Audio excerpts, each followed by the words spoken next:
na tayo. Bumati ka muna bro sa ating mga listeners, sa ating mga kaibigan sa Facebook. Okay, magandang hapon na ba ngayon, ano? Mag-alas 3:30 na pala. So, magandang hapon sa lahat.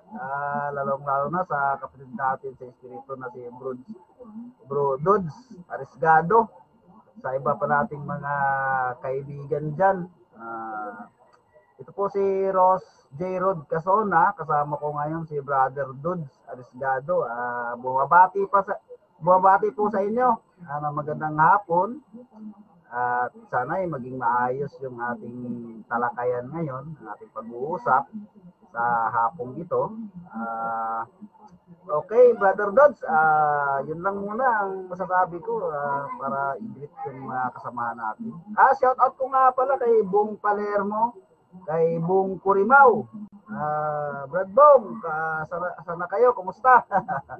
Kay Win Panalo, aka Jeffrey Punayo. Okay, Brad Dodds, sa'yo na. Oo.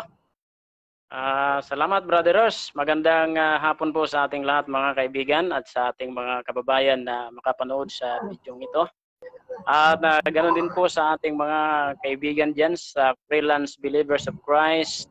Magandang hapon. Ito po ay usapang patungkol sa ating kaligtasan mga kaibigan. Ang aming pinag-uusapan ngayon ni Karos ay tayo ay bubuo ng isang fellowship na kung saan magkakaisa tayo na gumanap ng kalooban ng Diyos, yung basic na mga doctrine na ikaliligtas natin para tayo ay magkaroon ng aralan at magtinginan sa isa't isa upang mag-udyok tayo sa pag-iibigan. So magandang pagkakataon nito Brother Ross na magkaroon tayo ng fellowship. Bagaman hindi tayo magkakaisa sa lahat ng 100% sa mga hinahawakan nating aral, pero pagdating kay Kristo ay doon tayo nagkakaisa. Doon nga natin Brother Ross may papakita na si Kristo ay ang kapayapaan natin dahil sa kabila na tayo may mga differences, pero nagkakaisa pa rin tayo dahil kay Kristo. Kasi si Kristo nga ang ating kapayapaan, no? So, itong ginagawa namin ni Brother Ross ay sinusubukan namin na magkaroon kami ng regular na fellowship, no?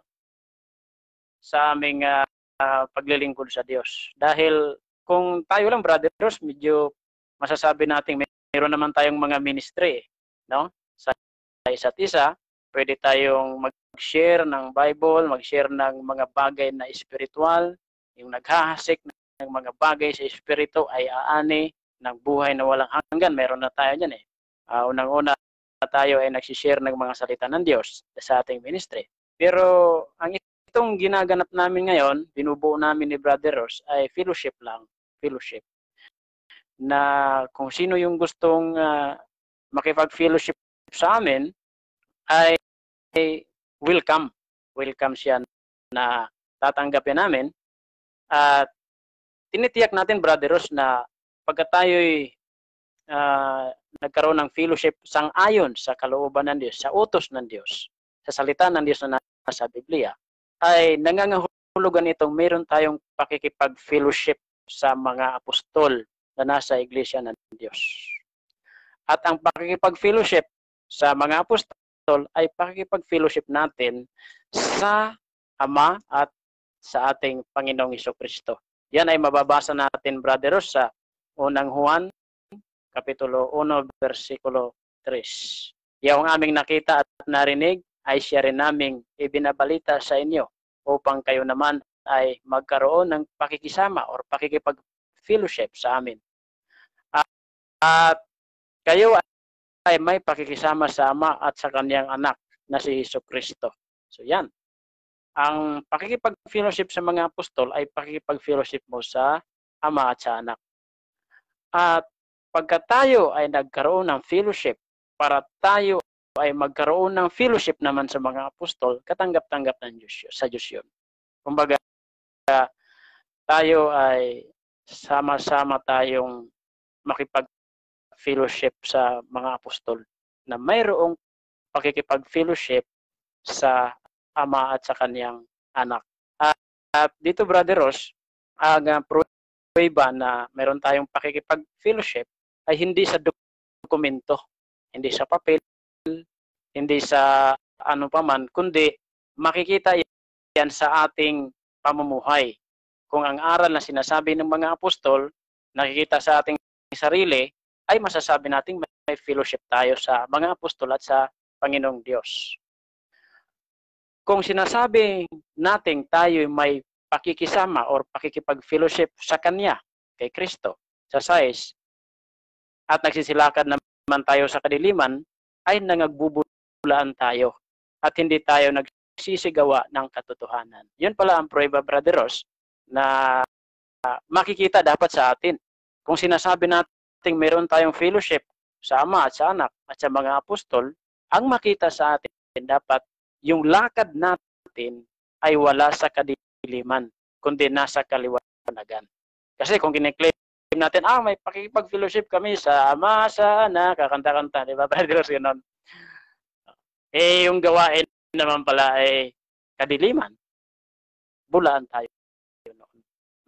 Kaya kami mga kaibigan, mga kababayan, kami ni Brother Ross, nagkaisa kami na manawagan sa inyo. Kung gusto nyong makipag-fellowship sa amin, welcome kayo. Dahil kami pinagsisikapan namin magkaroon ng fellowship sa mga apostol, sa Ama at sa ating Panginoong Jesucristo sa pamamagitan ng pagsunod at paglakad sa kaliwanagan, Brother Ross. Yan po, Brother Ross, ang ating invitation sa ating mga kaibigan. At ito, Brother Ross, ay pinamagatan nating United in Christ Fellowship. Kumbaga, nakipag-unite tayo, nagkaisa tayo kay Kristo. Samahan, fellowship ng mga nagkakaisa kay Kristo, mga kaibigan. Ang iglesia, sila ay united. Maraming mababasang united sa Biblia eh. Dito sa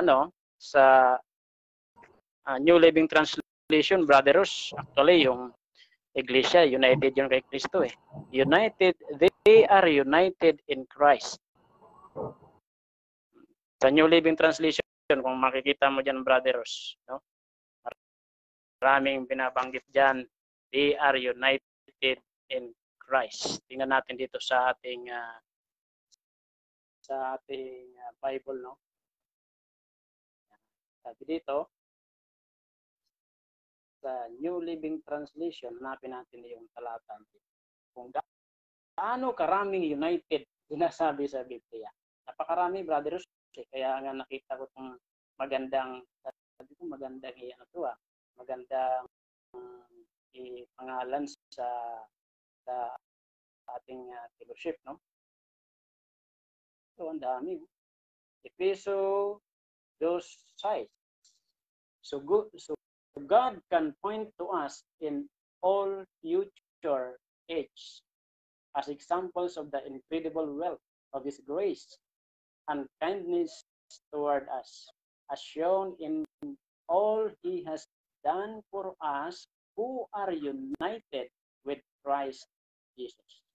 Napakarami yan, no?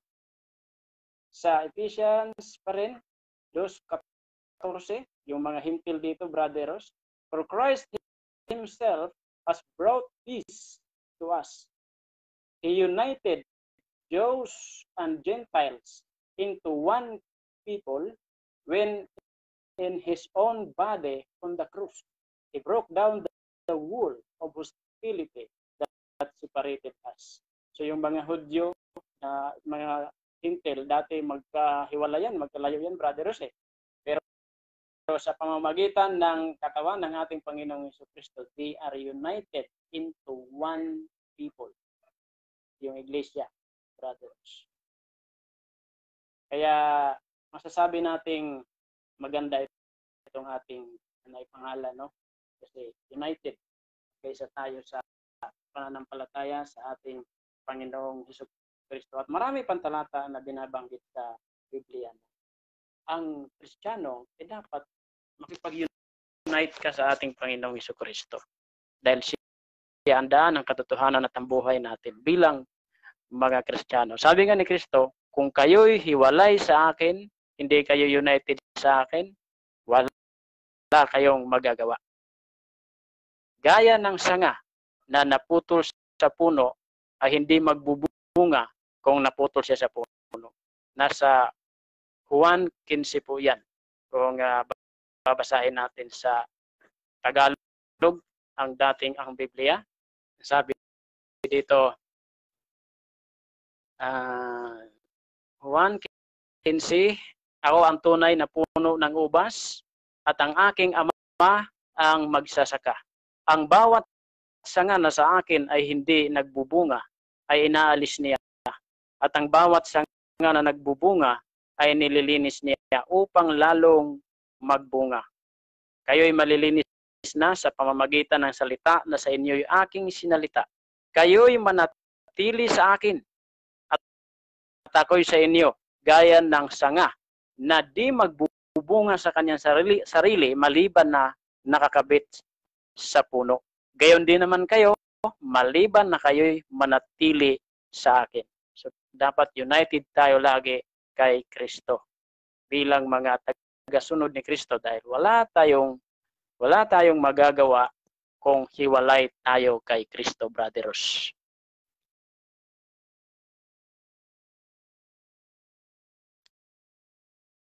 Okay, brothers. Ikaw naman po ang magbigay sa atin ng ano? Oo, napakaganda nung binitawan mong mga salita, Brother Dodds, no? Wala akong maiko-kontra doon. Medyo may nagpupukpok sa kapitbahay. Pero doon sa mga binitawan mong mga salita, wala akong maiko-kontra doon. Kasi pasok na pasok din yun sa pinag-aralan ko at ipinapangaral ko din. Alam naman natin umaaral tayo at nag-aaral tayo ng mga salita ng Diyos. So, lahat ng mga sinabi mo, pasok yun sa akin, isa pa, idaragdag ko lang, Brother Dodds, sa 1 Thessalonica chapter 5, verse 23, at pakabanalin kayong lubos ng Diyos din ng kapayapaan. So, yung mga taong mayroong kapayapaan, ay ang Diyos ang nagbibigay sa kanila nito. Pinababanal yung mga nakikipellowship o yung mga sumusunod. Saka yung mga naunang mga iglesia nung first century, nung panahon ni Kristo, panahon ng mga apostol. Pinababanal tayong lahat sa kapayapaan. So kung sa tingin natin sa ating pamumuhay ay wala tayong nababanaag na kapayapaan, ay mag-isip-isip na tayo at hanapin natin yung kapayapaan na makikita lang natin sa pakikipellowship doon sa mga apostol, gaya ng binanggit mo sa 1 John chapter 1 hanggang verse 1 hanggang 6 yan eh. Hanggang 7 kung ako magbasa yan eh. At tuloy natin yung 1 Thessalonica chapter 5 verse 23, no? At pakabanalin kayong lubos ng Diyos din ng kapayapaan at ang inyong espiritu at kaluluwa at katawan ay ingatang buo na walang kapintasan sa pagparito ng ating Panginoong Jesucristo. So, meron pala tayong iingatang buo na walang kapintasan para maratnan tayo ng Panginoon sa ating time, sa kanyang pagbabalik. Maratnan tayong malinis, walang kapintasan. So, kapag naratnan tayong gayon, ay tayo'y kasama sa katubusan. Kasama tayo doon sa kaharian ng Diyos. Dahil ang nasa kaharian ng Diyos ay yaong mga walang kapintasan. Bagamat tayo'y tao, maraming nagsasabi, paano maging walang kapintasan? ang tao'y nagkakasala. Sinabi sa James na kapag sinabi mong hindi ka na nagkakasala, ikay nagbubulaan sa iyong sarili. Ano? So kaya lang hindi napapansin din ng iba na merong dalawang uri ng pagkakasala. Ang isang uri ay yung sa ikamamatay, yung paggawa ng kasalanan sa ikamamatay. Yung ikalawang uri ay yung paggawa sa kasalanan na hindi naman ikamamatay. Yung fellowship, pagkikipag-fellowship mo, kapag nakagawa ka ng kasalanang hindi naman ikamamatay, yaong ka-fellowship mo, yaon yung tutulong sa iyo para ipanalangin yaong nagkasala nang hindi ikamamatay. Alam mo ba yung verse niyan, Brandon? Pakibasa nga, Brandon. Nasa unang Juan 5:16 po yan, Brother Ross, yung binabanggit nyo. Kung makita ng sinuman na ang kaniyang kapatid ay nagkakasala ng kasalanang hindi ikamamatay, ay idalangin siya at bibigyan siya ng Diyos ng buhay na ukol sa mga nagkakasala ng hindi ikamamatay. May kasalanang ikamamatay, hindi tungkol dito ang sinasabi ko na idalangin niya. Lahat ng kalikuan ay kasalanan at may kasalanang hindi ikamamatay. Okay, ano? Malinaw pagkakasabi doon, idalangin siya. So, sino yung magdadalangin? Yaong mga kasama mo sa pakikifellowship. Tingnan natin sa ibang mga malalaking gaya ng pinanggalingan ko, hindi ko na lang babanggitin, ano? Pagpasok mo sa kanilang simbahan, kanya-kanya, hindi mo nga kilala yung katabi mo eh. Hindi mo kilala yung katabi mo. Isipin mo, ang iniisip mo, yung sarili mo lang na mailigtas mo yung sarili. Bahala na yung katabi mo. Sino yung, hindi ko na makilala yung katabi. Ganon yung nakikita ko nung unang iglesia na sinamahan ko noon. Mula pagkabata hanggang sa lumaki ako. Yun yung nakikita ko. Pero dito pala pagka nagbasa ka, kailangan mo pala na mayroon ding aakay sa'yo, na mayroon ding mananalangin sa'yo. Kagaya nung binasa mo kanina, Brad Goods. Kung sino man yung, kung mayroong isang kapatid na nagkasala ng hindi ikamamatay, ay idalangin siya. So, yung idalangin siya, marami, iba yung dadalangin, iba yung dadalanginan. So, meron ka talagang kailangan makakasama para tulungan ka, para i-raise ka sa iyong pagkakasala, tulungan kang ipagdasal sa ating Panginoon, at ang Panginoon na natin ang magiging comforter natin, o parang abogado natin sa Diyos, na siya yung gagabay sa atin, tagapamagitan sa atin. Yun yung sa English to comfort.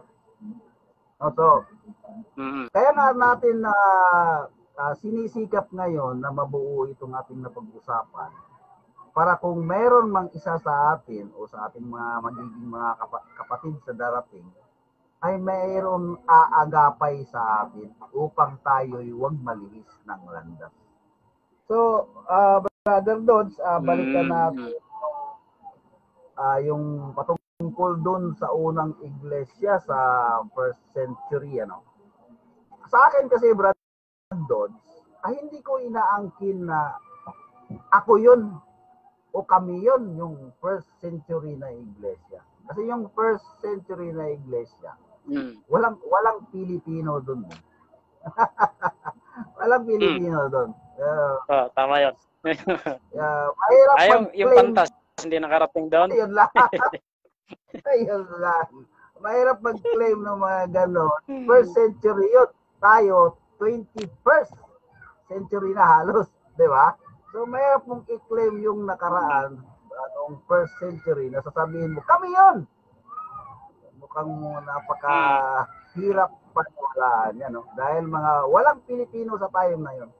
Na ngayon, tayo ay nakabahagi lang sa pamamagitan ng balita na kanilang isinulat upang mabalitaan natin, upang magkaroon tayo ng pakikisama doon sa nagbalita sa atin.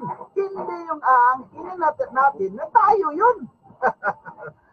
Pagka hindi ko talaga matanggap yung lohika ng mga nag-aangkin na sila yon. Mahirap, hindi ko matanggap yun sa sarili ko. Dahil wala pa tayo nung time ngayon. Anong time na ba ngayon? Di ba? Tayo ay nabalitaan lang sa pamamagitan ng ano? Sa pamamagitan ng kanilang mga sulat. Kaya nga nila ipinasulat para tayo ay makabalita at kung tayo ay sumampalataya, tayo ay makipellowship doon sa ating nabalitaan. Kung ano yung ginawa nila, ay gawin din naman natin sa ating panahon upang maratnan tayo ng Panginoon sa kanyang pagbabalik na walang dungis at kapintasan. Kaya eksakto ang 1 Thessalonica chapter 5 verse 23 na ingatan nating buo ang ating katawan na walang kapintasan sa pagparito ng Panginoong Hesukristo. So yun yung ating inaaral, gaya ng dati ko nang sinasabi yung the way of Christ. Ibig sabihin nun, yung daan ni Kristo. Kasi doon tayo papasok din. Doon din ang labas natin. So sabagay ngayon, napagkasunduan natin ang ating pangkalahatan ngayong pangalan ng ating kabuuang ministeryo ngayon na ating ipapangaral ang United in Christ Fellowship. Wala akong tutol doon. Maluwag sa dibdib ko na tanggapin yan. Pero Brad Dodds, sa lugar mo at sa lugar ko, pwede mo pa rin gamitin yung pangalan ng ministry mo at pangalan ng ministry ko sa lugar ko.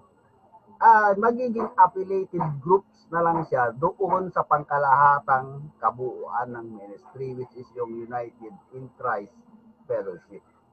So, ang ating tayo na ang ating mga ministry, ang siyang maghahatid doon sa mga tao na makikisama din sa atin, dadalhin natin sa United in Christ Fellowship. Gamit yung ating mga ministeryo na nabuo na nung mga nakaraan pa. Okay ba, Brad Dodds? Tama po yun, brother, no? Kumbaga, hihikayatin natin sila na makipag-fellowship sa ating pakikipag-fellowship sa mga apostol at sa ating Panginoong Diyos. Nabanggit mo kanina, Brother Ross, yung unang Thessalonica 5:23, yung ingatan natin ang ating sarili na banal at walang dungis. Alam mo, Brother Ross, yan yung pinaka-esensya talaga ng pagre-relihiyon eh. Yung ikaw ay mapanatili mo ang iyong sarili na sa harap ng Diyos ay wala kang dungis. Na ikaw ay nagpapakabanal sa harap ng Diyos. Yan talaga yung sinasabi sa Santiago 1:27, ang relihiyon ng taong ito may kabuluhan na yung kanyang sarili ay iniingatan niya na huwag marumihan sa sanlibutan ito. At para ang ating sarili ay manatiling banal, ay kailangan sumunod tayo sa nakakabanal, ang utos ng Diyos, ang Ebanghelyo. Dahil yun ang paraan ng Diyos para tayo makapagbanal, ang sumunod sa kanyang kalooban. Dahil sabi nga ng Diyos, kayo yung mga banal sapagkat ako'y banal. Napaka-laking napaka-importante, Brother Ross, ang kabanalan. Alam nyo, Brother Ross, kung wala ang kabanalan, sabi nga sa Hebreo, sino man ay hindi makakita sa Diyos. Na kung wala ito, yung kabanalan, sino man ay hindi makakita sa Diyos. Dahil pupunta ka doon sa isang lugar na hindi allowed na pumasok ang mga marumi. Doon sa banal na bayan sa Jerusalem. Hindi papasok doon sa anumang paraan ang sino mang gumagawa ng karumihan, mamamatay tao, manglalasing, mangbababae, sumasamba sa Diyos-Diyusan. kundi yaon lamang ang nakasulat ang kanilang pangalan sa aklat na buhay ng Kordero. Nasa Apokalipsis 21:27 yan, kaibigan Brother Ross. Kaya nga ang Iglesia, Brother Ross, talagang inaaralan ng mga apostol yan na manatili kayong walang dungis, banal hanggang sa pagparito ng ating Panginoong Jesucristo. Kaya si Pablo, talagang istrikto si Pablo na doon sa loob ng iglesia, hindi dapat makapasok yung mga mapagsamba sa Diyosan, yung mga masasamang tao, Brother Ross. Itiwalag ninyo ang mga masasamang tao. Lalo na yung nagsasabing sila ay kapatid, pero ang ginagawa naman nila ay labag sa kalooban ng Diyos. Kaya patiwalag yan. Nasa unang Korintos 5:11 hanggang 13 yan, Brother Ross. Kaya kung kayo mga kababayan, mga kaibigan ay gusto mong makiisa sa amin, sa aming fellowship. Kasi ako naniniwala, si Brother Ross gusto rin ng kabanalan talaga na may makasama siya, makatulong sa kanya. Halimbawa, sinabi niya kanina, once na nadapa kunti, nagkasala, mayroong magpaalaala, mga kaibigan. Hindi dahil sa gusto namin ng pera, hindi dahil sa gusto namin ng magpayaman, mga kaibigan. Hindi yan. Dahil kung ako lang gusto magpayaman, matagal na akong mayaman sa relihiyon, sa pagsasalita ng salita ng Diyos, mga kaibigan. Kasi ang mga anak ng Diyos, matulungin yan Bibigyan ka talaga yan, o-offeran ka yan ng tulong financial, ng tulong pangkabuhayan, o anumang may tutulong sa'yo, pagka yan ay naniwala sa'yo. At nangyari na yan sa akin, Brother Ross. Kaya I'm proud to say na hindi ko ginirab yan. Kasi ayaw kong mapulaan ang katotohanan na aking pinanindigan. At gusto kong maging tapat sa harap ng Diyos. Kasi ako, meron akong panata, Brother Ross, gaya na sinabi ko sa iyo na hindi ako tatanggap ng financial na tulong para sa aking sarili.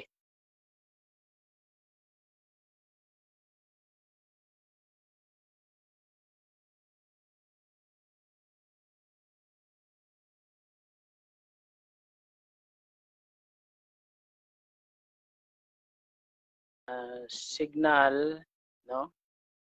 Yun, bumalik si Brother Ross. Hello, Brother Ross, andyan ka pa ba?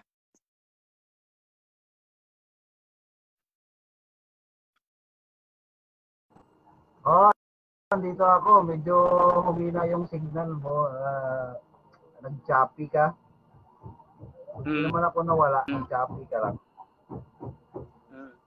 Dagdag ko lang, Brother Dodds, ganon din, maliban doon sa Thessalonica, meron ding sinabi si Pedro na gayon ding lohika. Sa 2 Peter chapter 3 verse 14, kaya nga mga minamahal, yamang kayo'y nagsisipaghintay ng mga bagay na ito, ay pagsikapan ninyong masumpungan kayo sa kapayapaan na walang dungis at kapintasan sa paningin niya. So, dito mo makikita, Brad Dodds, na nagkakaisa talaga yung mga apostol.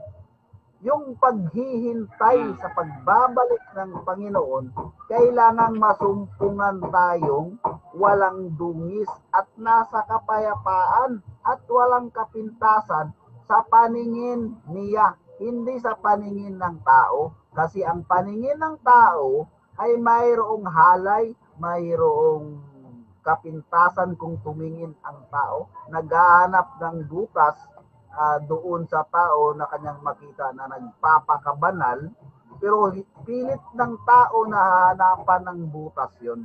Pero sa paningin ng Diyos, hindi yun makikita ng kapulaanan sapagkat nababasa ng Diyos kung ano yung sinasabi ng puso ng tao. So, gayon man, maraming nagsasabi sa atin, hindi tayo banal, pero alam natin ng ating mga sarili kung gaano tayo nagsisikap na maging banal. Kasi ang pagiging banal para sa akin, Brad Dudes, hindi yun parang sili na pag kinagat mo, maanghang ka agad. Isa yung ino-observe yun o pinapractice. Nasa Efeso yata yan, Brad Dudes. Alam mo ba yung verse niyan?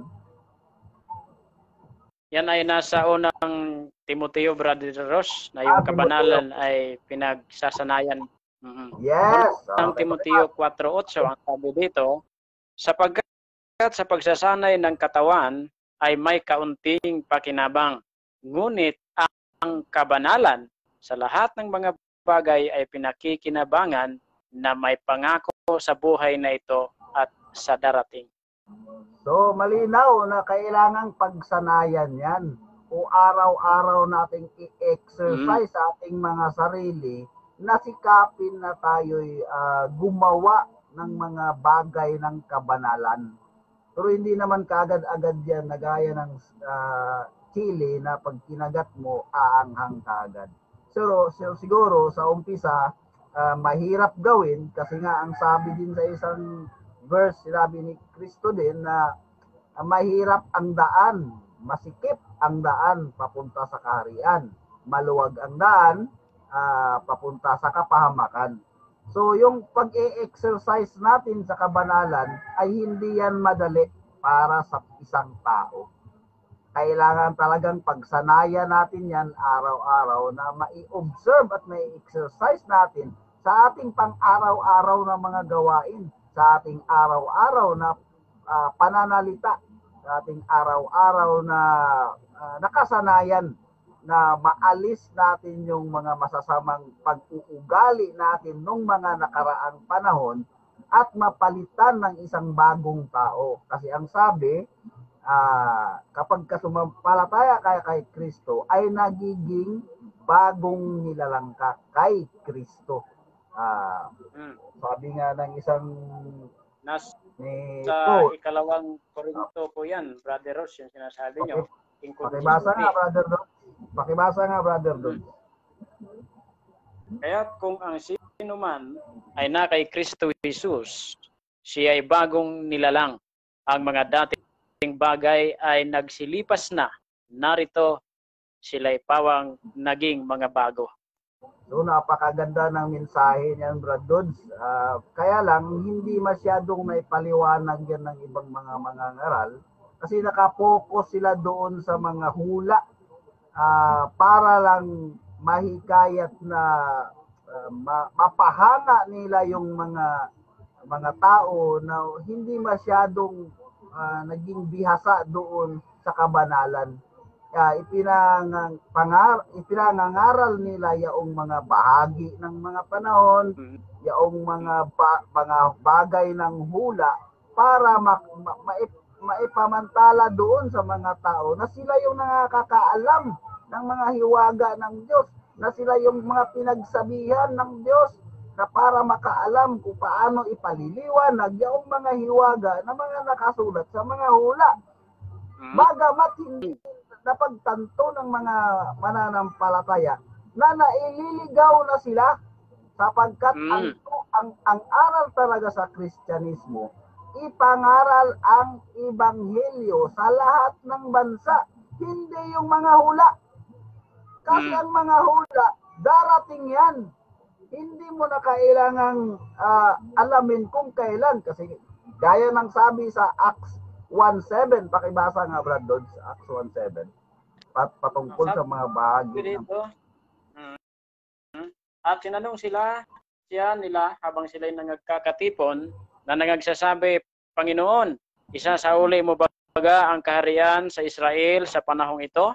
At sinabi niya sa kanila, hindi ukol sa inyo ang pagkaalam ng mga panahon o ng mga bahagi ng panahon na itinakda ng Ama sa kanyang sariling kapamahalaan.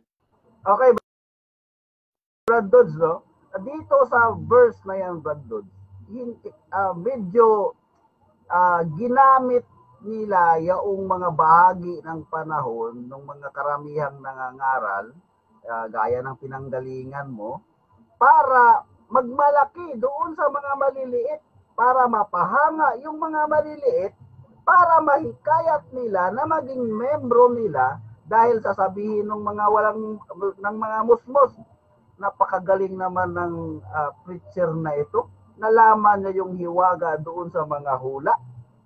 Siguro malinaw na ito ay kinasihan ng Diyos dahil naipaliwanag niya yung mga hula. So bilib na bilib yung mga mananampalataya at nagpabautismo sila hindi dahil sumampalataya, kung hindi dahil bumilib sila doon sa pagpapaliwanag ng mga bagay, ng mga hula. Ano ba ang sabi ni Pedro doon sa mga unang Kristiyano? Basahin natin sa 1 Thessalonica chapter 5 verse 1 to 2, Brother Dod. Pakibasa daw. 1 Thessalonica sabi dito, chapter 5. Ngayon tungkol sa mga bagay, tungkol sa mga kapanahunan ng mga bahagi ng panahon, mga kapatid, hindi ninyo kailangan na isulat ko pa sa inyo ang anuman. Sapagkat kayo rin ang mga lubos na nangakakaalam na ang pagdating ng kaarawan ng Panginoon ay gaya ng magnanakaw sa gabi. Pagka sinasabi ng mga tao, kapayapaan at katiwasayan, kung magkagayoy darating sa kanila ang biglang pagkawasak na gaya ng pagdaramdam sa panganganak ng babaeng nagdadalang tao at sila ay hindi mga katanan sa anumang paraan. So makikita mo dyan, Brad Dodds, mismong si Pedro ang sabi, hindi ko na kailangang isulat o mas magandang sabihin, hindi ko na kailangang i-aral pa sa inyo yan. Kasi hindi na nga pinasulat i-aral pa ba? Kasi yung kinakausap niya, kayo mismo nakakaalam na ang pagdating ng Panginoon, yung kapanahunan ng Panginoon, ay gaya ng magnanakaw sa gabi. So wala nakakaalam. Maliban sa Diyos, gaya ng sabi sa Acts 1:7, na ang mga bahagi ng mga panahon ay inilaan sa kapamahalaan ng Ama. Hindi na kapamahalaan ng mga preacher ngayon. So, ang nangyayari, Brad Dodds, yung mga preacher ngayon, nagpapayabang. Pinagmamalaki nila na sila'y nakakaalam sa mga bahagi ng mga panahon para humanga yung mga musmos. Hindi para sumampalataya, kundi para humanga. Ibig sabihin, nagpapahanga sila sa mga bagay na yaon para lang maging membro nila at magatasan. Linaw naman yan, Brad Dodds, di ba? Oo, correct, Brother Ross. Kaya yan ang palatandaan ng mga bulaang propeta, Brother Ross. Yung gawain na yan, nagpapahanga, nagpapayabang lang. Sinasabi nila, malapit na, dumating ang ating Panginoong Jesucristo. Alam mo, Brother Ross, yung pinanggalingan ko, yung preacher sa ang dating daan, talagang may sagot yan siya dati na may nagtanong sa kanya, kailan ba darating ang ating Panginoon? Sa tansya niyo po, sabi niya, sa tansya ko wala nang 15 taon, 20 years, wala na. Sinabi niya yan noong 1997 pa o yung 1997 eh. So, dyan pa lang, bagsak na, Brother Ross. Yung mga gumagawa ng mga ganyan, yan ay mga bulaang propeta. Ang sabi dito sa Deuteronomio 18:20, ngunit ang propeta na nagsasalita ng salitang may pagpapalalo sa aking pangalan na hindi ko iniutos sa kaniyang salitain o magsalita sa pangalan ng ibang Diyos ay papatayin nga ang propetang iyon. So matindi pala ang kaparusahan dati, Brother Ross, pagka isang propeta nagsalita gamit yung pangalan ng Diyos, pero yung sinalita niya ay hindi totoo, hindi galing sa Diyos. Paano malaman na ang salita ng propetang yaon ay hindi sa Diyos? At paano mo rin malaman na yung propeta na yun ay sa bulaang propeta? Ito ang sabi. Pagka ang isang propeta ay nagsasalita sa pangalan ng Panginoon, kung ang bagay na sinabi ay hindi sumunod ni mangyari, ay hindi sinalita ng Panginoon, ang mga bagay na yaon, ang propetang yaon ay nagsasalita ng kahambugan. Huwag mong katakutan siya. Kita yun? Sakto yung sinabi mo, Brother Ross, na puro payabangan na lang yung mga hula-hula na yan. Diyan sila nakafocus Na kaya daw propeta talaga si William Branham dahil siya ang paliwanag ng mga bagay ng end times prophecy. Tapos kamukat-mukat mo kung susuriin mo, mali pala yung pagkahulugan. No? So, yan ang maliwanag na alam, bula ang propeta sila, brothers. Kasi yung mga sinasabi nila, hindi natupad, hindi nangyari. 15 years na lang daw, darating na si Kristo. Eh, wala na. Expire na yung kanyang calculation. Hindi pa dumating ang ating Panginoong Jesucristo. No? Dati, brothers, pinagbawalan niya nga na mag-aral na sa college eh. Pinagbawalan niya na bakit pa kayo magtatayo ang wika ng mga malalaking building na yan? Sa tingin nyo ba, abutin pa ng 10 years, 20 years ang sanlibutan? Hindi na darating si Kristo? Kaya doon sa pinanggalingan ko, Brother Ross, maraming hindi nakapag-aral doon. Kaya noon, bawal dati ang gumawa ng mga building na malalaki. Pero ngayon, Brother Ross, talagang nagpapalaki na rin sila ng mga building. Kasi magagamit daw nila sa loob ng 1,000 years. So, kita mo yung pabago-bagong doktrina nila. Kaya dyan pa lang, makikita mo na sinutsubibo. Sabi nga ni Brad Willie, sinutsubibo na lang yung tao. Kumbaga, pinapaling-paling na lang yung walang alam sa Bible, brothers. Kaya nakakaawa.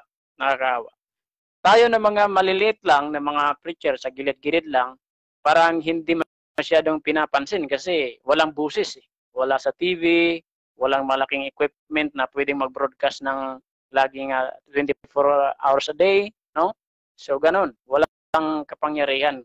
Pero hindi nila alam yung mga nasa sulok-sulok lang ng mga maliliit na ministry, lalo na mga nagsusuri talaga, yung totoo lang talaga ang hanap, ayun talaga ang nagtuturo ng tama na sa Biblia. No? Kaya siguro ang masasabi natin para ang tao ay hindi madaya, kailangan natin silang dalhin sa Biblia, sa salita ng Diyos.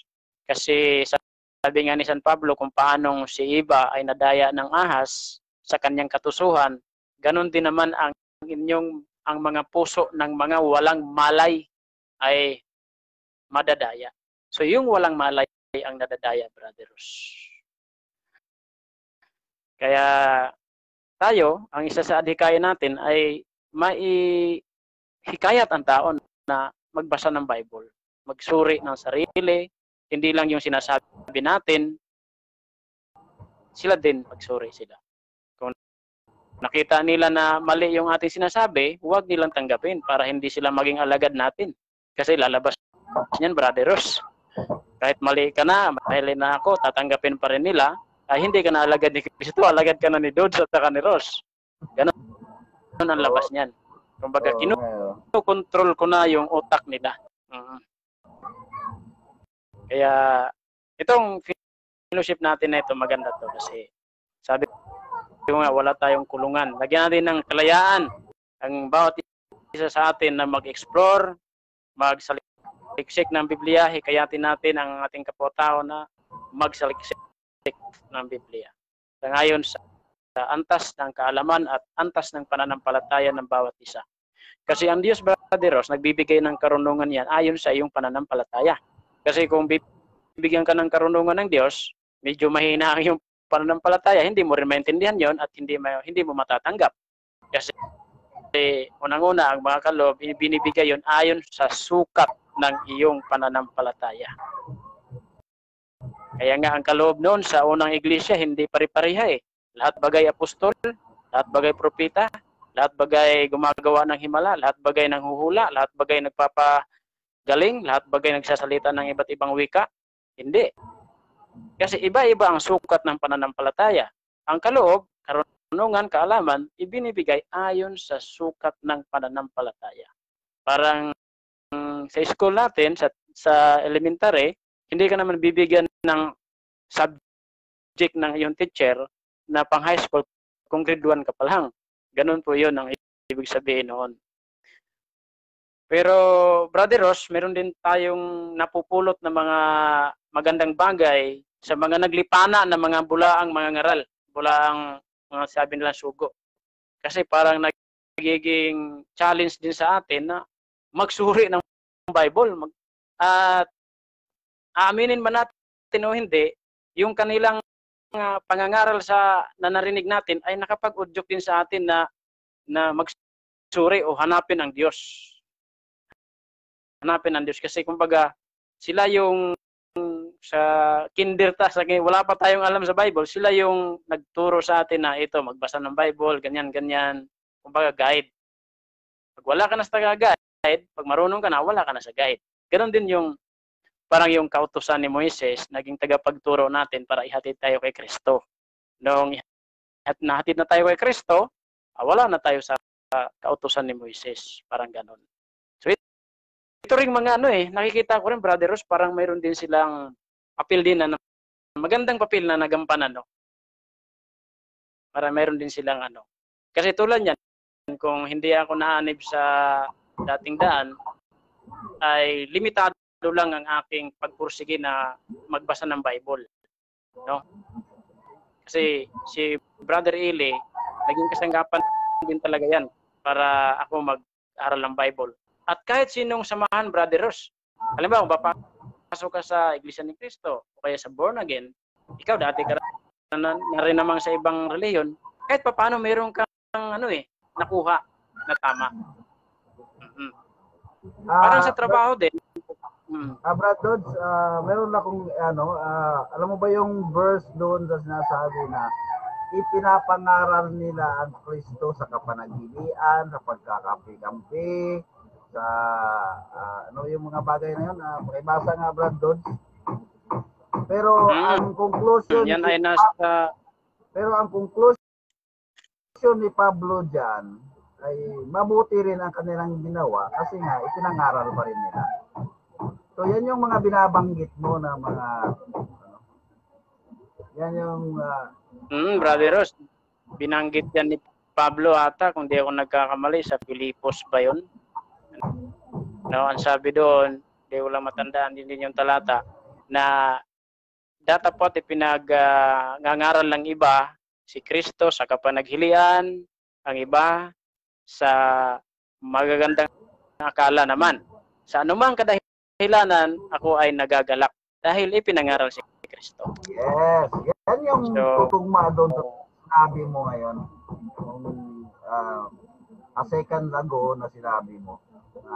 May nakuha ka din doon sa mga aral ng kapanaghilian, pagkakampi-kampi. Yan yun kampi-kampihan doon yung pinagmulan mo Pero at least ipinangaral pa rin nila ang Kristo. Ayun.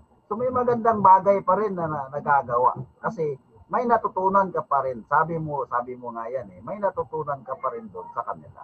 Bagamat nakita mo yung mga maraming mali-maling aral, pero meron ka pa rin natutunan. So ipagpasalamat mo pa rin yan, huwag mong ikagalit sa kanila na nailigaw kanila pansamantala. Meron din naman silang naibahagi sa iyo na mabubuting aral.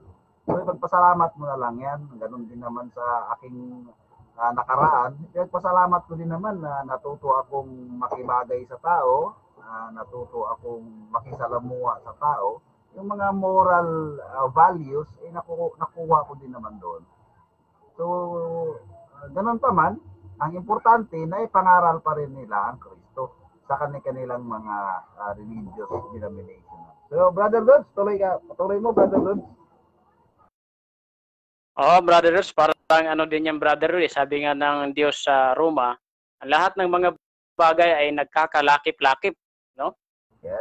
Na gumagawa sa ikabubuti ng mga nagsisibig sa Diyos. Yes. Sa makatuwid bagay yung mga tinawag, alinsunod sa kaniyang nasa.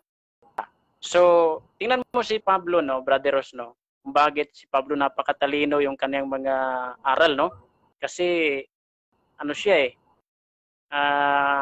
Pariseo siya Andun siya sa una niyang pananampalataya Kaya meron siyang ideya sa mga bagay-bagay na sinabi ni Kristo na mula sa kautusan, mga hula na mula sa kautusan kasi bihasa siya sa kautusan. No? Kaya medyo malalim talaga yung kanyang Scholar si Pablo. Malalim yung kanyang natutunan. Scholar siya.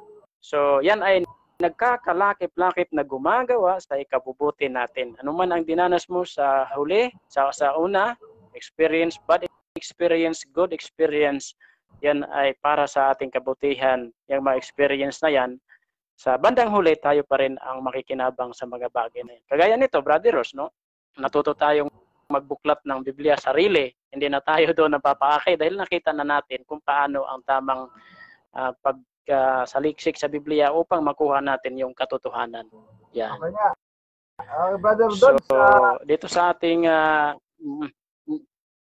dagdag ko sige, lang bro. Dagdag ko lang doon sa ating ngayong binubuo na United in Christ Fellowship, ano.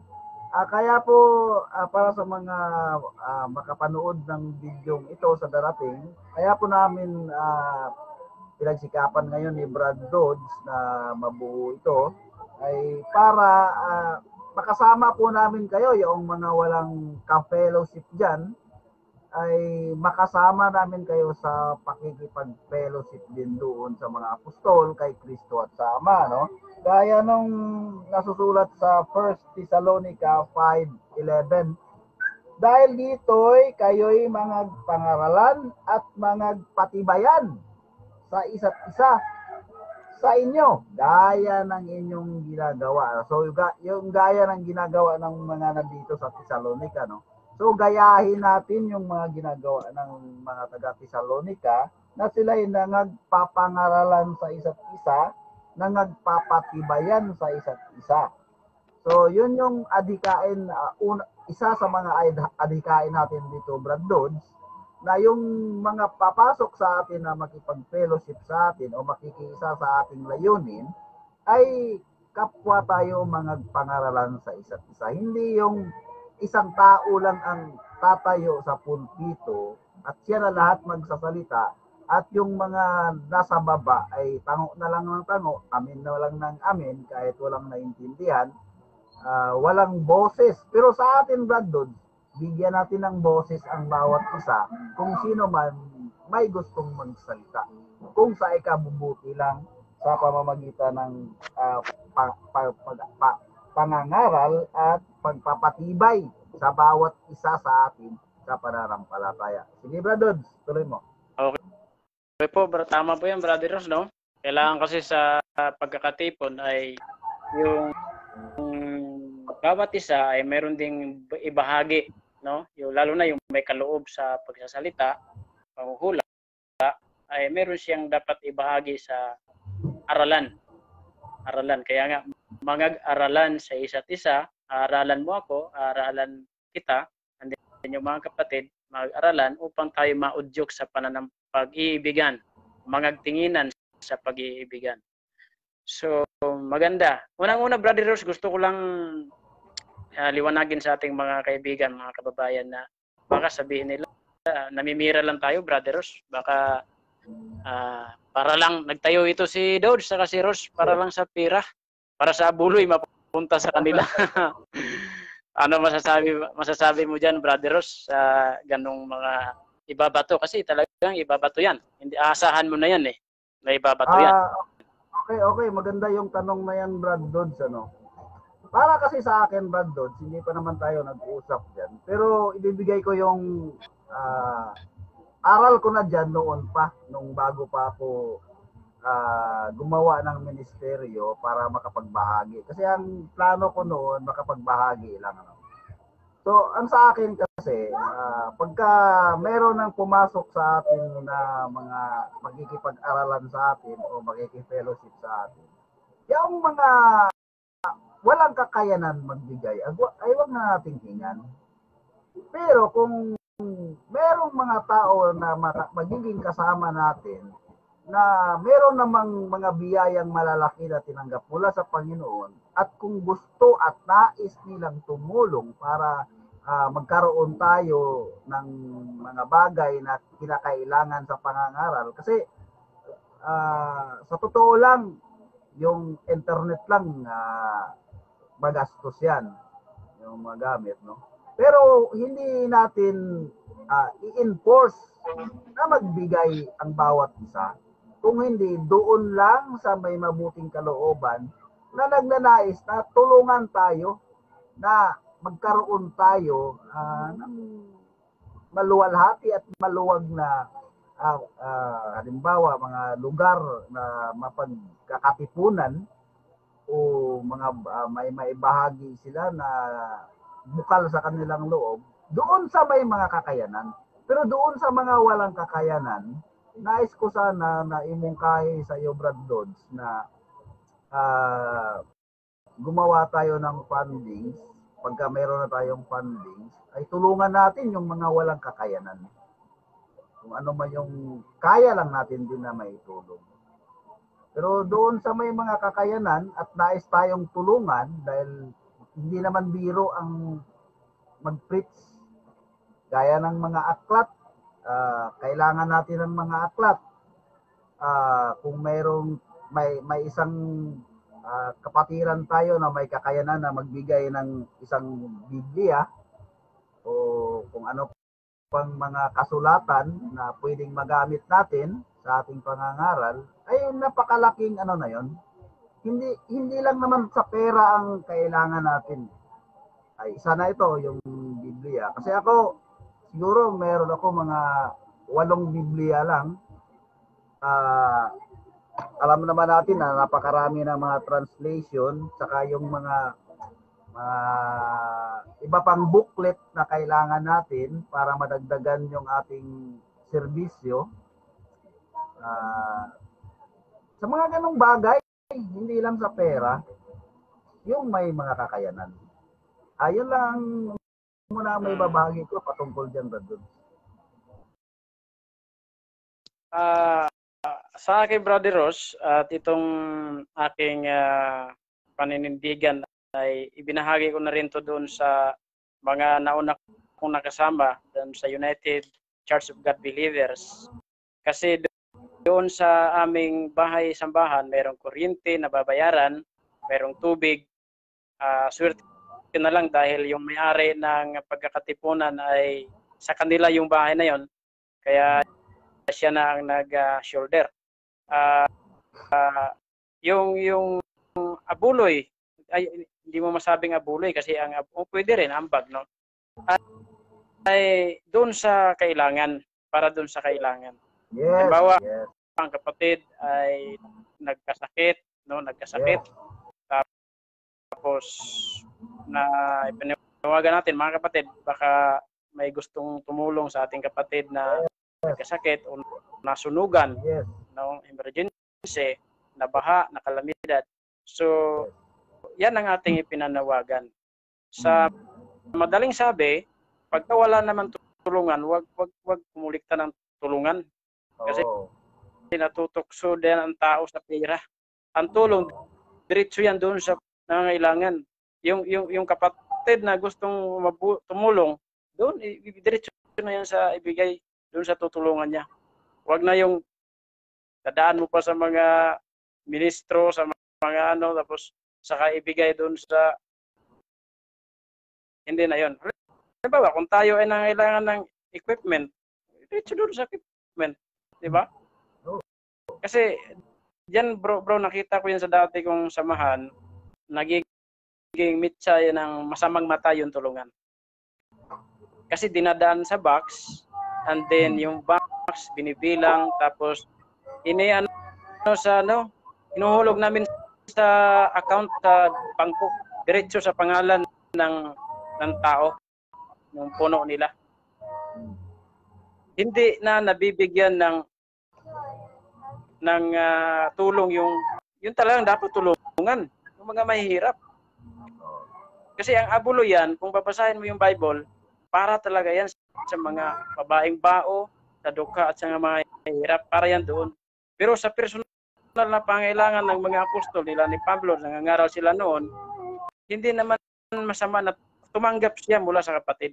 Pero yung abuloy talaga, yung lambagan, laan yun para doon talaga sa mga pagkain ng mga babaeng bao na kinukup-kup sa iglesia. Kasi yun ang diwa ng tunay na pagreliyon. Dalawin ang babaeng bao at mga ulila sa sanlibutan. Ampunin, kupkupin. No? Para talaga doon yan. Doon sa nangangailangan. Hindi naman nangangailangan. Bakit marami pang tulungan? Ito, nagtataka ako sa mga kasamahan ngayon. Linggo-linggo, 3 beses humingi ng tulong. Sino ba ang tutulungan nyo? Bundat na yung, milyonaryo na yung mga puno ninyo. Napakarami ng ari-arian dito sa lupa. Tapos kayo walang sawa sa kakatiyig, kabibigay ng abuloy. Kung papansinin natin yung sinabi ni San Pablo sa unang Korinto 16, Brother Ross. Sabi ni San Pablo, maliwanag tungkol sa mga ambagan sa mga banal, ay gawin naman ninyo gaya ng iniutos ko sa mga iglesia sa Galacia. Tuwing unang araw ng isang linggo, ang bawat isa sa inyo ay magbukod na magsimpan ayon sa iginiginhawa upang huwag nang gumawa ng mga ambagan pagparian ko. May tigil, Brother Ross, ang ambagan Sa kanila walang tigil. Tuwing unang, kanila walang tigil Pagdating ni Pablo, wala na ambagan Wala na ambagan. Di ba? Ito, nagtataka ako sa mga relihiyon ngayon, walang tigil, Brother Ross. Yun na nga Bakit? Kinain na ng sistema ng salapi.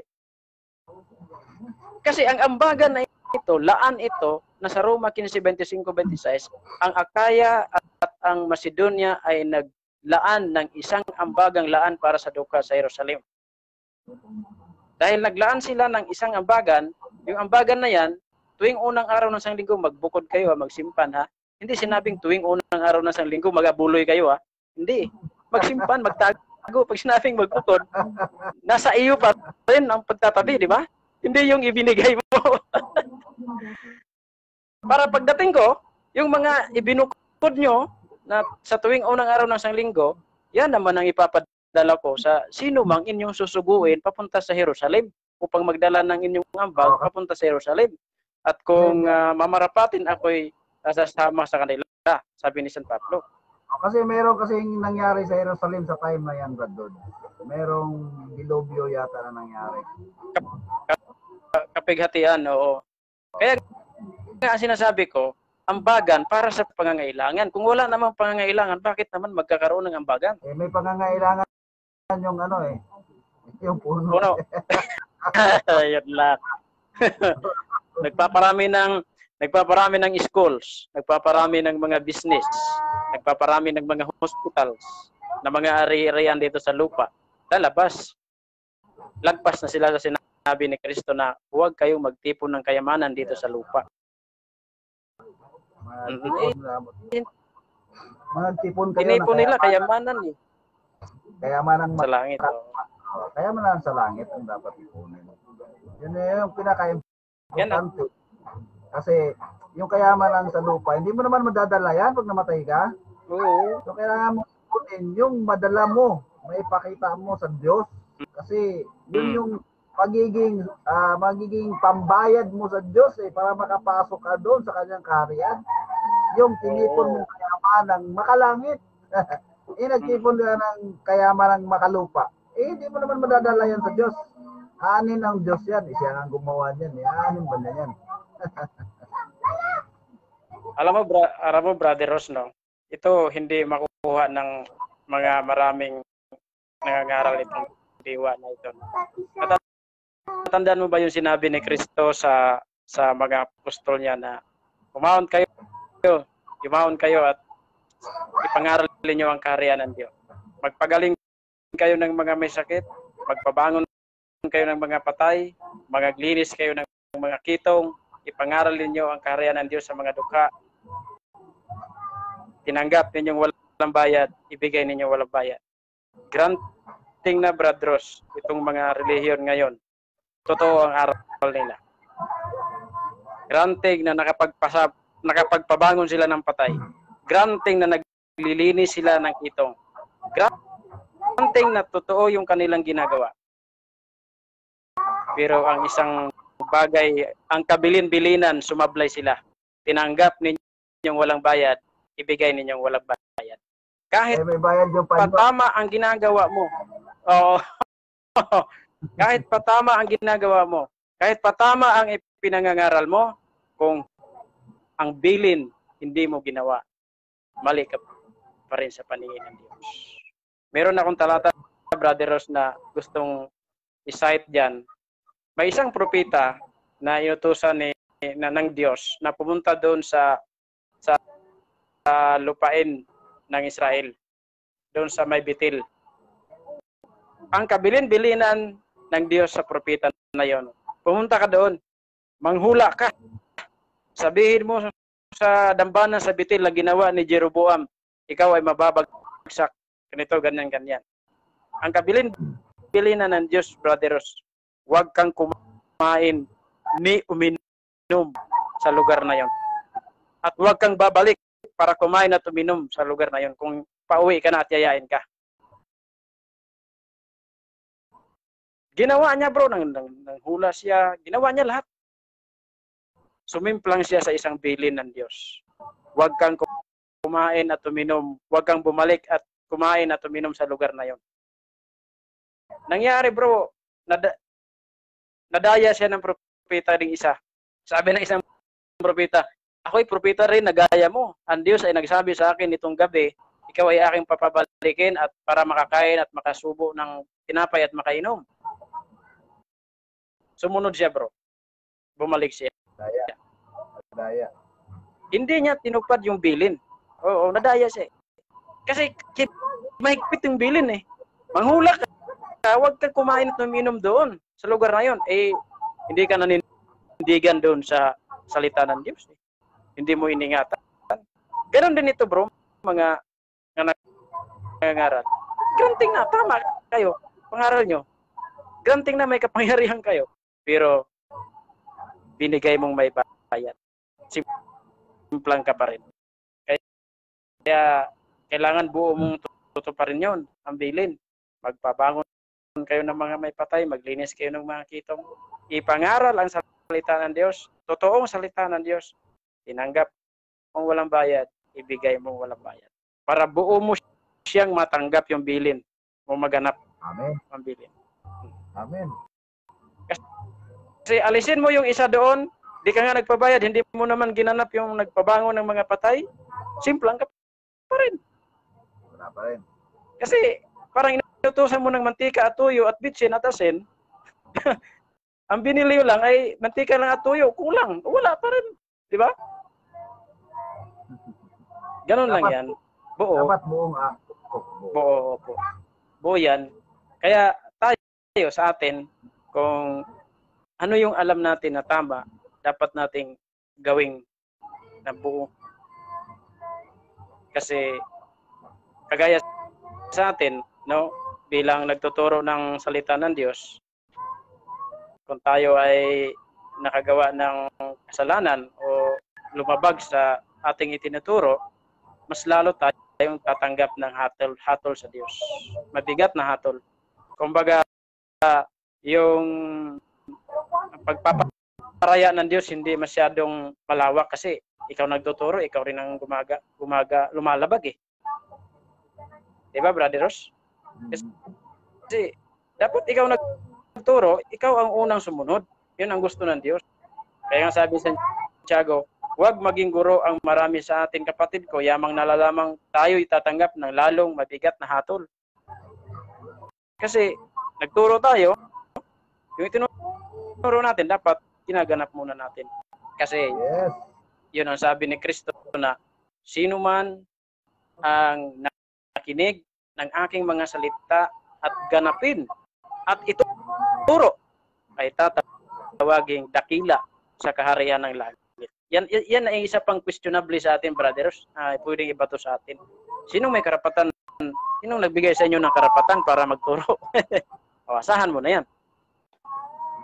Meron tayong isasagot yan, Brad Dodds. 2 Corinthians chapter 4 verse 13, pakibasa niyo. 4:13 ng 2 Corinthians. Sabi dito, yamang may kaloob din ng gayong pananampalataya, kami man ay nagsalita dahil sa kami sumampalataya, sabi nyo sa talata. Pero basahin natin ng maayos para maintindihan, no?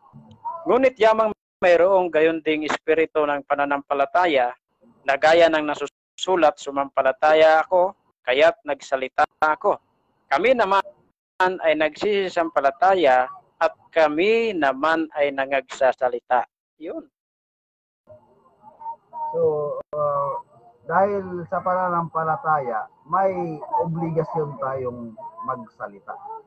Dahil tayo ay naging kabahagi na rin ng pananampalataya. Kung sila man ay nananampalataya, kaya sila ay nagsalita, bakit tayo na nananampalataya ay ayaw nilang pagsalitain? Ano ang pagkakaiba? Mao jud. Kung sa Bisaya pa, may kung sa Bisaya pa, kamura di ay. Diba? Unsa man ning mga tawhana nga. Sige, bro. Ay, anong dahilan ninyo kaya kayo nagsalita? Di ba? Dahil sumampalataya sila, kaya sila nagsalita. Kami man gayon din sumampalataya. Bakit ayaw nyo kaming magsalita? Paano ngayon yan? Diba? Tapos, sasabihin nila. Ayaw lang nila, bro. Baka sabihin na, kakumpetensya natin itong... Ayun lang. Mamaya, ikatira nila. Isugo ako eh. Paano ka sinugo ngayon? Sino nagsugo sa'yo? Kailan mo narinig yung sugo? Nakita mo ba ang Diyos? Narinig mo ba ang Diyos? Yan ang mga imposibleng mga bagay na makiniklaim ng mga nagpapakilalang mga sugo. Binigay na nga isinulat na nga ng mga apostol eh. Tapos magkiklaim ka na narinig mo ang boses ng Diyos. Ang boses ng Diyos, pagparito na ni Kristo, doon mo na maririnig yan. Hindi sa ating panahon ngayon na wala pa ang Kristo. Kasi paparito nga ang Kristo eh. At doon na naman natin uli madidinig yung salita ng Diyos. Pero, isinulat na ng mga apostol. Kaya nga ang sabi ni Juan sa 1 John chapter 1 verse 1 hanggang 7, isinulat namin ang aming nakita, ang aming narinig, ang aming nahito, upang kayo naman ay makabahagi. Di ba? Upang kayo ay magkaroon ng pagsama sa amin. Nasusulat na.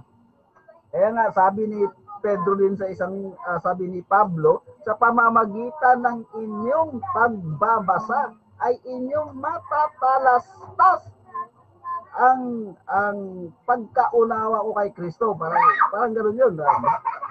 Hanapin natin ha. Sa pamamagitan, nalimutan ko yun. Sa pamamagitan ng inyong pagbabasa ay inyong mapagtatalastas ang aking pagkaunawa sa hiwaga ni Kristo. Diba? Meron. Tama yun. Kaya nga kapag kasumampalataya ka, kailangan mong maki-fellowship sa mga apostol kay Kristo at sa Ama sa pamamagitan ng kanilang mga sulat. So titingnan mo lang ba yung mga sulat nila? Babasahin mo. Di ba? Sagot ni Pablo, sa pamamagitan ng inyong pagbabasa ay inyong mapagtatalastas ang aking pagkaunawa kay Kristo. So, tandaan yung pagbabasa. Hindi lang sa tiningnan mo yung sulat, kundi basahin mo. So, tama yung advice mo doon sa mga nagtatanong sa'yo. Basahin ninyo para kayo rin naman ay makabalita ng mga sulat ng mga apostol upang tayo naman ay magkaroon ng pakikisama sa pamamagitan ng mga sulat ng mga apostol. Correct. Okay, brother, tuloy. Kasi ganito kasi Brother Ross ang mentality ng mga tao ngayon. Kung nasa malaking iglesia sila ay parang dinadaw na nila yung wala sa kanila, tulad sa atin ng mga maliliit na grupo, isa-isa, dalawa, na sasabihin nilang hindi tayo totoo dahil hindi raw natin naganap yung Mateo 26:18 hanggang 20. Pero kung tatanungin mo naman sila, bakit naganap nyo ba yan? Sabi nila, hindi rin. O kahit kayo, malaking iglesia na kayo, naganap nyo ba yung Mateo 28:19-20 na ipangaral sa buong mundo ang salita ng Diyos? Hindi rin. O di pa paano ngayon naging totoo kayo kung yan ang batayan ng pagiging totoo? Alam mo, itong mentality ng mga tao, Brother Ross, ito yung nakakaawa, no? Hindi sila marunong tumingin kung sino ang sa Diyos at hindi sa Diyos. Ito lang basahin nila, Brother Loso. Sa unang Juan 3:10, dito nahahayag ang mga anak ng Diyos at ang mga anak ng Diablo. Ang sino mang hindi gumagawa ng katwiran ay hindi sa Diyos. Napakasimple ipakita yung mga taong hindi sa Diyos. Ang sino mang hindi gumagawa ng katwiran hindi sa Diyos. Tanong, kayo nasa iglesia kayo, anong ginagawa nyo? Minumura nyo ang inyong kapwa. Inahatulan nyo ang inyong kapwa. Yan ba'y gawain ng mga ka-Diyos? Dagdag ko lang. Pumapatay kayo. Dagdag ko lang, Brad Dodds, yung Gawa chapter 10 verse 34-35 pakibasa. 10:34-35 ang sabi dito, at binuka ni Pedro ang kanyang bibig at sinabi, tunay ngang natatalastas ko na hindi nagtatangi ang Diyos ng mga tao, kundi sa bawat bansa siya na may takot sa kanya at gumagawa ng katwiran ay kalugod-lugod sa kanya. Eksakto yung sinabi mo, yung katwiran. Eksakto yung sinabi mo, di ba? Patungkol naman doon sa sa sulat, Brad Dodds, 2 Thessalonica chapter 2 verse 15. Pakisuyo ka lang, Brad Dodds. Kasi nasa kasi may nalubat itong aking phone. Okay, pwede naman nating kapag hindi na kaya. Okay.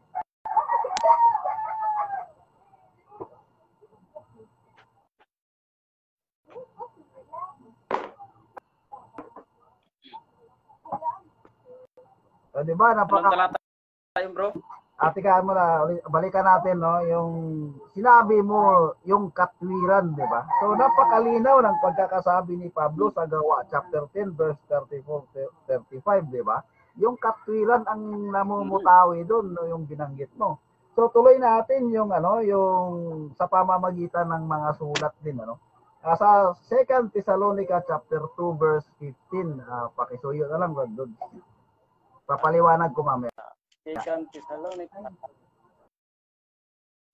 Sabi nito, 2:15, kaya nga mga kapatid, kayo'y mangagtumibay at inyong panghawakan ang mga aral na sa inyo'y itinuturo, maging sa pamamagitan ng salita o ng aming sulat. Napakalinaw. Maging sa salita o ng aming sulat. So yung sulat binabasa, Brad Dodds. Kaya nga tayo nagbabasa di ba?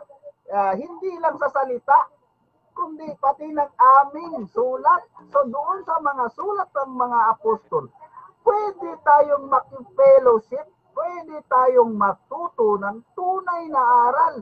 Hindi lang doon sa mga malalaking establishmento o mga institusyon na tinatawag nilang relihiyon.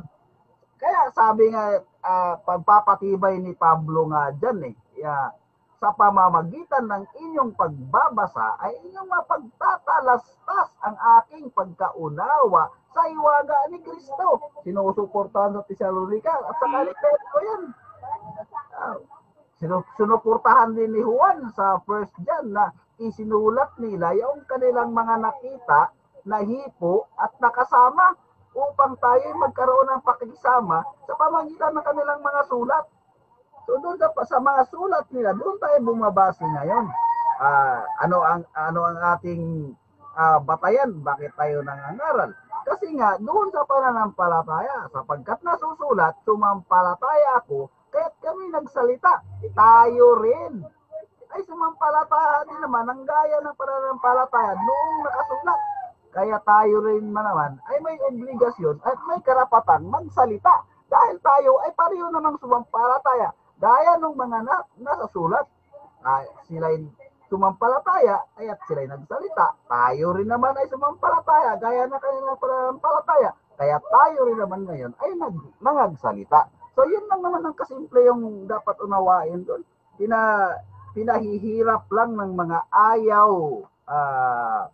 ayaw tumanggap dahil ang gusto nila, sila ang ating tanggapin. Yan ang problema dun eh. Kaya Sige, Brad Dodds. kino-question nila yung ating authority. Sugo ba kayo? No?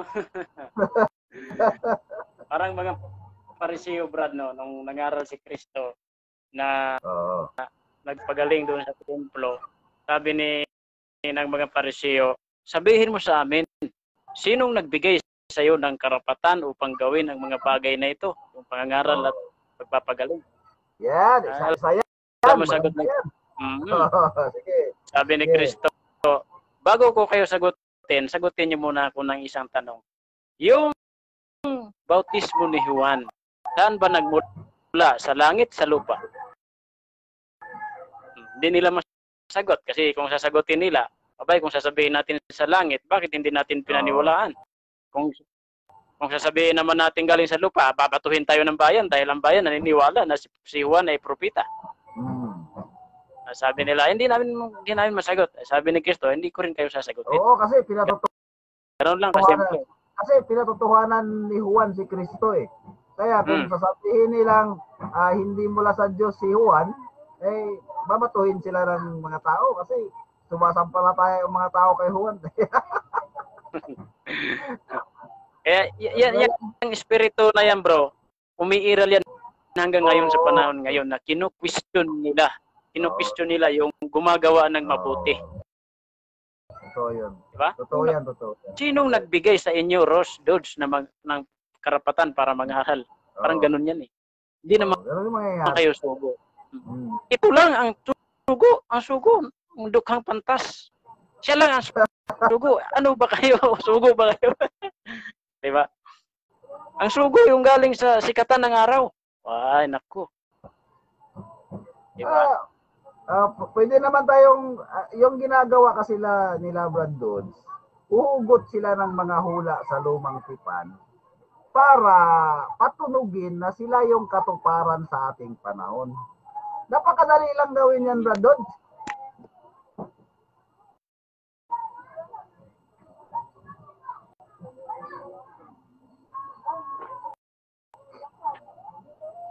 Hey, bro. Napakadali lang gawin mga bagay na yan. Pwede naman tayong humugot sa lumang tipan para patunugin na tayo rin ay sugo. Kaya lang, hindi ko gusto yung mga ganyang kaisipan na maghahagilap tayo ng mga verse sa lumang tipan para ipatunog na tayo yung katuparan. Gaya ng mga ginagawa nila. Kung tutuusin ba doon, napakasimpleng gawin yan eh. Bibigyan kita ng halimbawa, Brad Dodds, ha?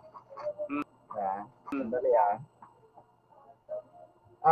Ezekiel chapter 37 verse 9. Pakisuyo lang, Brad Dodds. Example lang yan, ha? Kung gugustuhin natin. Example lang yan kung gagayahin. Magiging pulaan. Kung gagayahin natin yung estilo nila, napakadali lang. Okay. Sabi dito, nang magagayoy, sinabi niya sa akin, manghula ka sa hangin, manghula ka anak ng tao, at sabihin mo sa hangin, ganito ang sabi ng Panginoong Diyos, panggaling ka sa apat na hangin o hinga, at humihip ka sa mga patay na ito upang sila ay mga buhay. Tingnan mo yan, Brad Dodds, ha? Papaliwanag ko. Kung gagayahin natin sila na maghahagilap tayo ng verse para pantukoy sa atin, katulad ng ginagawa nila na hindi naman natin ginagawa. Ito, example lang na kaya kong gawin yan. Ito, Ezekiel 37:9. Ano ba ang ginagawa natin? Di ba nanguhula tayo sa hangin? Di ba sa hangin tayo nanguhula ngayon? Di ba? Upang mga buhay sila, di ba? So, pwede natin i-adapt yan sa ating mga sarili ngayon, sa ating ginagawa. Pero hindi natin gagawin yan dahil hindi natin sila gagayahin. Oo, kasi nagsisinungaling sila eh. Pinapatanggap na nila yung sarili nila. Oo, yung sarili nila, bro.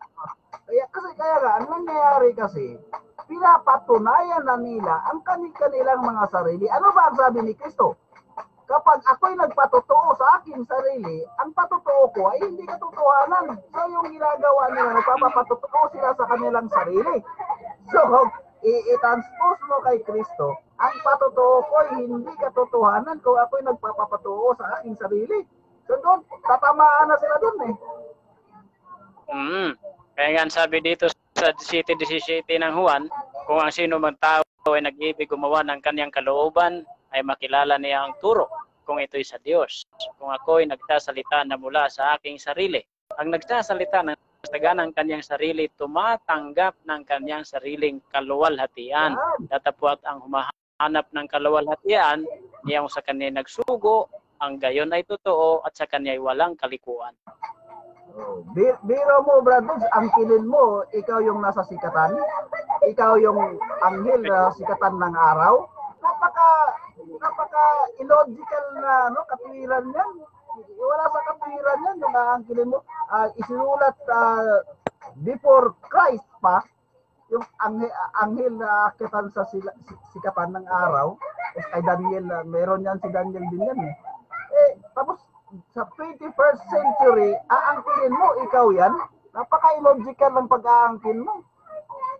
Wala sa katotohanan yan. Tapos Pinoy ka pa, no? Oo, Pinoy ka pa. Hindi ka pa Israelita. Hindi ka pa kasama sa mga Hebrew.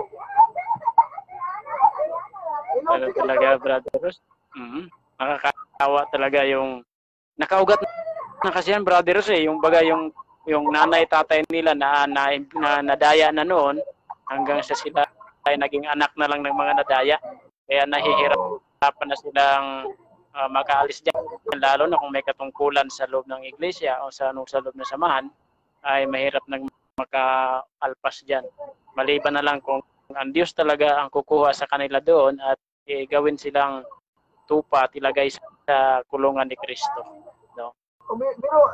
Biruin mo, Brad Dodds, ha? Ang utos, igalang mo yung mga magulang. Ang nangyayari sa loob, tinatakwil yung mga magulang, pati yung mga kapatid. Saan yung katotohanan dyan yan? Di ba? Kaya nga, isa yan. May kapayapaan. Kaya nga, isa yan, brother Ross, isa yan sa tinuligisan ng ating Panginoong Hesukristo sa mga Pariseo noon na yung utos na igalang mo ang iyong magulang, ang iyong ina at iyong ama, nababaliwala dahil sa salit-saling sabi ng mga Pariseo na to. Kasi yung sinabi ng mga Pariseo na yaong pakikinabangin ng magulang ay ginawa ng handog sa Panginoon, nababaliwala na yung utos ng Diyos na igalang mo ang iyong magulang at ang iyong magulang dahil yung para sana sa magulang ay kinonvert mo para sa Panginoon. Yan na nga nagiging problema sa kanila dyan, Brother Dodds. Alam mo naman din yan kung anong nangyari dyan, di ba? Tinakwil yung kapatid, tinakwil yung nanay. Kung buhay pa yung tatay, baka pati tatay, tinakwil na. Mukhang naamoy ko na kung saan gagaling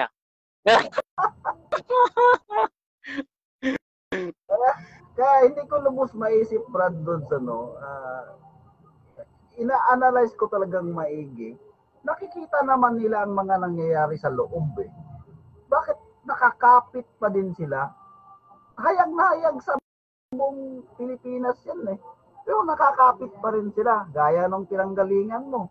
Hayag na hayag sa buong Pilipinas yung pabago-bagong aral. Pero bakit nakakapit pa rin? Ayaw bumitaw. Pilit parang ipinagtatanggol yung mali. Diba? Buti ka nga sa iyo, Brother Dodds, natutuwa ako at nakalabas ka sa ganung uri ng sistema. So, yung iba kasi hindi ko lubos maisip, halos makipag sigawan pa sa mga room para lang maipagtanggol na hindi mali-maling aral yun. Na tamang aral yun. Sakit sa ulo isipin, hindi ko lubos maisip paanong napasok sa kanilang mga kokote yung mga ganung bagay. Sige ba, Dodds? Terman? Oo nga, Brother Ross, no?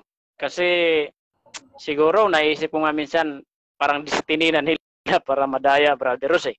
Kasi marami ang madadaya, di ba, no?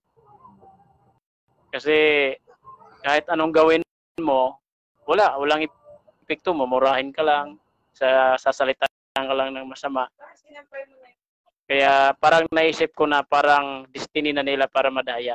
At ako nagpapasalamat sa Panginoon dahil nakalabas ako diyan kasi alam mo to sa totoo lang nahirapan akong lumabas diyan.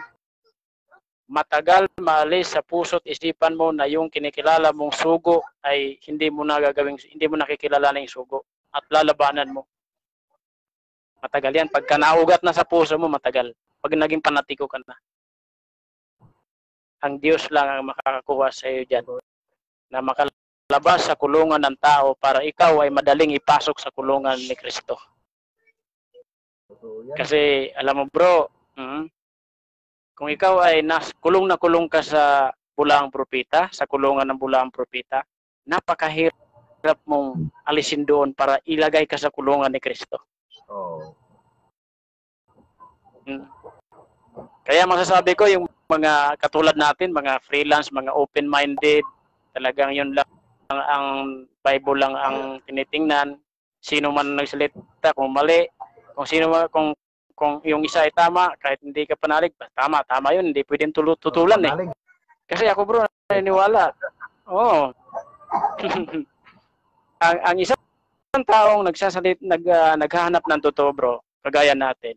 Kahit sino pang magsabi basta totoo, hindi mo dapat tutulan yun. Oo, kasi totoo yung sinabi niya eh. Oo, kahit sino pa, kahit anak mo pa, wala mag-alam sa Bible yan, nag-advise siya yun ng totoo. Tama yan, hindi mo pwedeng tutulan yan. Hindi mo pwedeng sabihin, ikaw magsasabi sa amin, ipinanganak kang masama. Di ba? Kagaya ng mga Pariseo, di ba? Tinuruan sila ng bulag na pinagaling ni Kristo. Sinumpa pa. Ikaw natuloy ang magsasalita sa amin, magsasabi sa amin. Di ba? So, tayo sa totoo lang, sabi nga ni San Pablo, wala tayong laban sa katotohanan, kundi ayon lang sa katotohanan. So, Brother Ross, parang napatagal na yung ating usapan. So, siguro. Closing remark ka na, Brother Dodds. So, mga kaibigan, mga kababayan, na kami ay andito ni Brother Ross, no? Meron kaming nasa na magkaroon kami ng fellowship, magkaroon ng United in Christ fellowship, mga kaibigan, para sama-sama kami magtulungan upang maglingkod kami sa Diyos. Mag-alalayan, magtulungan at magpapayuhan. Kung ang isa sa amin ay nadapa o anumang nagagawang medyo hindi na maganda, yun ang aming layunin dito, mga kaibigan. Kung gusto nyo rin makipag-fellowship sa amin, pwede po yan. Welcome po kayo, mga kaibigan.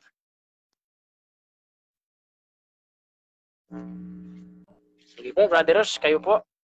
Sige, maraming salamat, Brother Dodds, at maraming salamat din sa okasyong ito, sa araw na ito. So, pagpatuloy natin sa sunod na araw, i-chat mo lang ako kung kailan natin uulitin ang mga programang ito sa United in Christ Fellowship. So, maraming salamat, Brother.